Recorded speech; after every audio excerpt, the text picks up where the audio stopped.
नमस्कार प्रिय साथियों, मैं हूं आपके साथ सत्यम विष्णु अवस्थी और आप देख रहे हैं सरल उपाय सहज समाधान। साथियों, आज के इस वीडियो में हम आपके साथ चर्चा करेंगे इस वर्ष पड़ने वाले चंद्र ग्रहण के विषय में। यह ग्रहण कब पड़ेगा, इसका सूतक काल कब से लगेगा, कहां कहां दिखाई देगा, इसका प्रभाव क्या होगा और सबसे बड़ी बात तो ये कि क्या यह ग्रहण भारतवर्ष में दिखाई देगा या फिर नहीं। सबसे बड़ा कंफ्यूजन ये है। क्यों? क्योंकि इसी दिन क्या है, होलिका दहन भी है। तो यदि ग्रहण पड़ेगा भारत में तो फिर होलिका दहन पर क्या प्रभाव पड़ेगा, ये सब कुछ आज की इस वीडियो में हम आपके साथ चर्चा करेंगे। तो बस आप बने रहिए हमारे साथ वीडियो के अंत तक। चैनल पर नए हैं तो सब्सक्राइब करना मत भूलिएगा। चलिए साथियों, वीडियो को प्रारंभ करते हैं।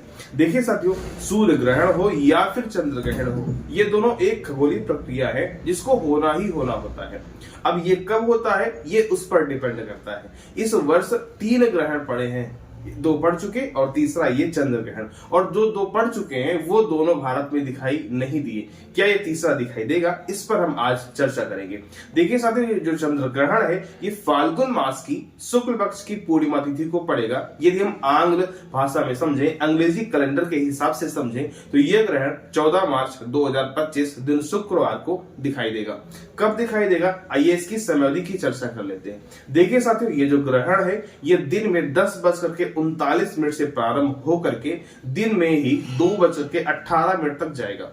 यानी कि 10:39 से 2:18 तक रहेगा, लेकिन दिन में ही रहेगा। अब आप कंफ्यूज होंगे कि चंद्र ग्रहण है फिर दिन में कैसे दिखाई दे रहा है, इस पर हम आगे चर्चा करेंगे। अब आइए समझ लेते हैं कि इसका सूतक कब लगेगा। देखिए साथियों, जो सूतक है सूर्य ग्रहण का, ग्रहण के स्पर्श से 12 घंटे पहले लग जाता है और चंद्र ग्रहण का ग्रहण के स्पर्श से 9 घंटे पहले लगता है। तो यदि हम 9 घंटे पहले जोड़े, 10:39 में 9 घंटे पहले जोड़े, तो ये ग्रहण का जो सूतक होगा ये 1:39 से प्रारंभ होगा। कब प्रारंभ होगा?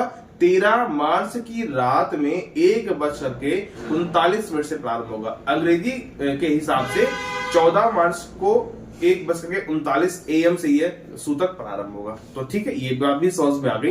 अब आइए समझ लेते हैं कि ये ग्रहण कहां कहां दिखाई देगा। तो देखिए साथियों, यह ग्रहण पश्चिमी यूरोप, अमेरिका, अटलांटिक महासागर, Nigeria, Italy, France, Poland, Norway, Sweden और न्यूजीलैंड आदि देशों में यह ग्रहण दिखाई देगा। इसमें भारत का कहीं नाम नहीं आया, तो भारत में यह ग्रहण दिखाई नहीं देगा, ये इससे पता लग गया। देखिए साथियों, ये जो ग्रहण ये खग्रास चंद्र ग्रहण है और भारत में दिखाई नहीं देगा, ये बात आप निश्चित रूप से समझ गए। क्यों? क्योंकि ग्रहण कब पड़ रहा है, दिन में पड़ रहा है। और हमने आपको अभी बताया था ना कि इस पर चर्चा आगे करेंगे। ग्रहण कब पड़ रहा है, दिन में पड़ रहा है। और पढ़ना कब चाहिए? चंद्र ग्रहण है तो रात में पढ़ना चाहिए, सूर्य ग्रहण है तो दिन में पढ़ना चाहिए। तो कब पढ़ रहा है? दिन में पढ़ रहा है। और क्या है? चंद्र ग्रहण है। इसलिए ये भारत जो समय हमने आपको बताया वो तो भारतीय मानक के हिसाब से था, लेकिन ग्रहण दिन में पड़ रहा है, इसलिए इस ग्रहण का कोई भी प्रभाव भारतवर्ष में नहीं पड़ेगा।